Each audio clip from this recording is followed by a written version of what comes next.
안녕하세요. 미래기술 신산업 카페 뉴스 읽어주는 바리스타 이온규입니다. 오늘은 주간브리핑 308호에 게재된 수소엔진차의 시판화, 전기 자동차만으로 탄소 중립을 실현할 수 없다는 내용으로 니케이 오토모티브 10호로 38에서 49페이지에 게재된 특집 기사를 요약 번역하여 소개합니다. 전기 자동차만으로는 탄소 중립, 즉 카본 뉴트럴을 실현할 수 없습니다. 전동 파워트레인에 대한 분위기 변화를 느끼고 토요타 자동차가 시판화를 선언한 것이 수소 엔진차입니다. 고군분투로도 보이지만 사실 수소 엔진에 본격적으로 나서는 건 토요타 자동차만은 아닙니다. 전기 자동차 일변도였던 유럽도 연구 개발을 서두르고 있으며 그들의 본심이 드러나기 시작했습니다. 파트 1은 전기 자동차 일변도에서 수소 엔진으로의 변화로 2022년 6월에 토요타 자동차가 수소 엔진을 시판화한다는 뜻을 밝혔으며 전기 자동차에 기울어 있던 유럽에서도 본심이 새어나오고 있습니다. 내연기관을 탑재한 신차의 판매 금지를 검토해 왔지만 내연기관차의 존속 가능성이 나오기 시작했는데 탄소 중립의 실현을 위해서 수소 엔진차가 달리기 시작합니다. 토요타 자동차는 수소 엔진차의 시판화 의욕을 나타내고 투입 시기는 미정이라고 하면서도 후지산 등반에 비유하면 4분 능선 정도에 와 있다고 합니다. 후지산 정상, 즉 수소 엔진차의 시판화를 향해 등산을 추진하는 토요타 자동차의 개발 로드맵의 4분 능선은 배기 개발입니다. 배기가스를 깨끗하게 하기 위한 연소 조건의 최적화나 후처리 장치의 개발 등을 진행하고 있는 단계라고 하며 이어지는 5분 능선은 기능 신뢰성과 대책으로 움직임의 안정화와 내구성 개선 등에 주력합니다. 그리고 더욱 험난해지는 여정은 6분 능선인 수소 탱크의 소형화와 7분 능선인 실증 평가이며 토요타 자동차는 이 7분 능선까지 2023년경에 달성할 계획입니다. 닛산 자동차나 혼다는 수소 엔진과 거리를 두고 있기 때문에 토요타 자동차가 부각돼 보이지만 세계로 눈을 돌리면 모습은 달라집니다. 전기 자동차에 경도되었던 유럽에서 수소 엔진차에 대한 관심이 높아졌으며 부품 업체들도 내연기관 기술의 새로운 출구로 수소 엔진 개발을 가속화하고 있습니다. 토요타나 유럽이 기대를 거는 큰 이유는 수소 엔진이 탄소 중립을 실현하는 선택지의 하나가 될 수 있기 때문입니다. 원리적으로 이산화탄소를 배출하지 않고 기존의 엔진 부품과 생산 설비 등을 활용할 수 있습니다.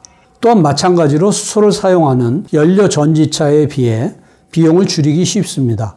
미국 보그와너는 가솔린 엔진차의 비용과 비교하면 연료 전지차는 시스템을 쇄신할 필요가 있기 때문에 몇 배로 올라가나 수소 엔진차라면 1.2에서 1.3배면 된다고 추산했습니다. 대형 상용차와도 궁합이 잘 맞는데 한 일본 업체의 엔진 기술자는 주류인 과급 직분사 디젤 엔진은 연료 분사기에만 변경하면 수소 엔진에 대응할 수 있다고 말합니다.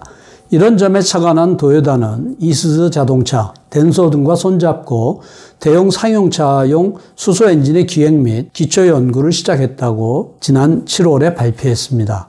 유럽에서는 전기 자동차만으로는 자동차 산업의 탄소 중립은 달성할 수 없다는 본심이 새어나오기 시작했습니다. 예를 들면 2022년 4월에 오스트리아에서 열린 파워트레인 국제회의 제43회 비엔나 모터 심포지움 기조 강연에서 독일 보쉬의 스테판 하르퉁 CEO는 탄소 중립을 실현하기 위해서는 전기 자동차뿐만 아니라 다양한 어프로치가 필수적이라고 발언했습니다. 즉 내연기관의 종식은 오지 않았고 파워트레인의 하나로서 중요한 역할을 계속 담당해야 한다는 분위기가 조성되고 있습니다. 탄소 중립 기술의 동향에 밝은 소견의 후르노 이그제큐티브 펠로우는 이 변화는 크다고 지적합니다. 2021년 7월에 유럽위원회에서 나온 법안 Fit for 55 패키지 중 승용차 및 소형 자동차 CO2 배출 기준 개정안에도 약화된 자세를 볼 수 있는데 실질적으로 2035년에 내연기관차 신차 판매를 금지하는 것으로 2022년 6월 유럽 강요이사회가 지지했습니다. 이 자체는 상정할 수 있었지만 변화가 있었던 것이 여기서부터입니다. 탄소 중립 연료 기술과 플러그인 하이브리드 기술 진척을 고려하여 2026년에 재검토를 실시하겠다는 것입니다.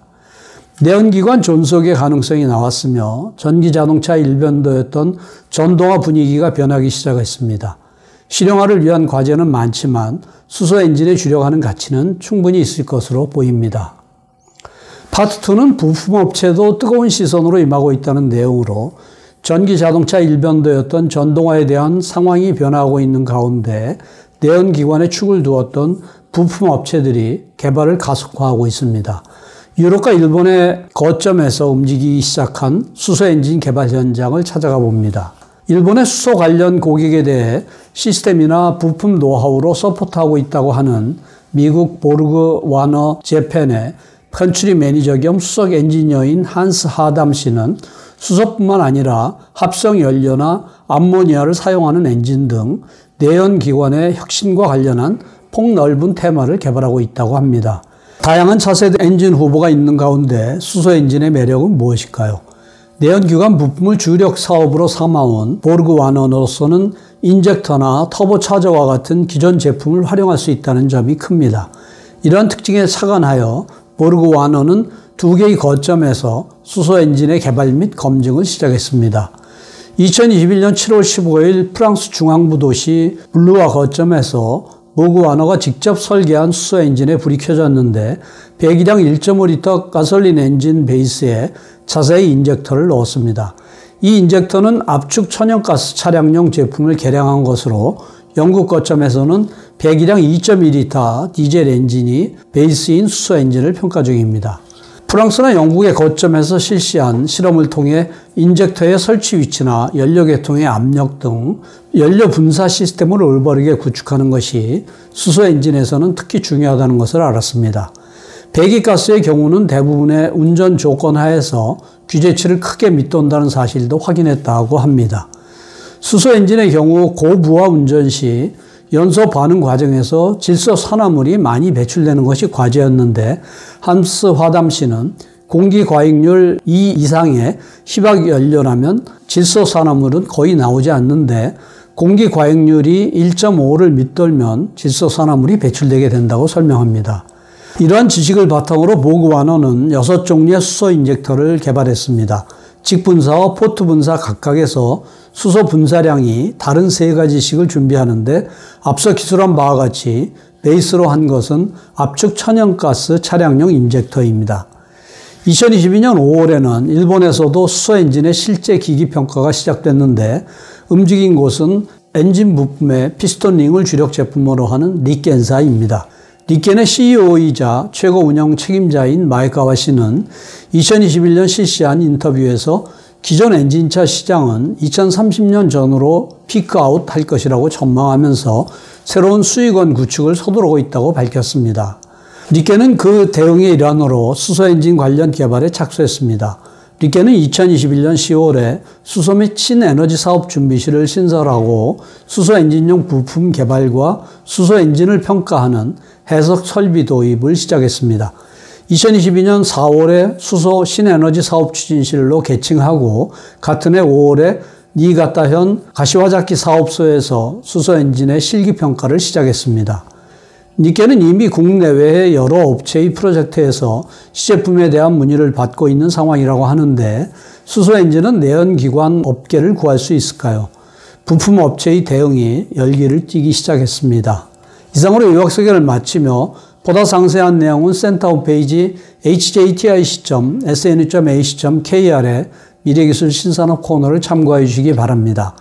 다음 주에는 일본의 플라잉카 상용화 2025년 오사카 박람회를 목표로 라는 내용을 소개하겠습니다. 감사합니다.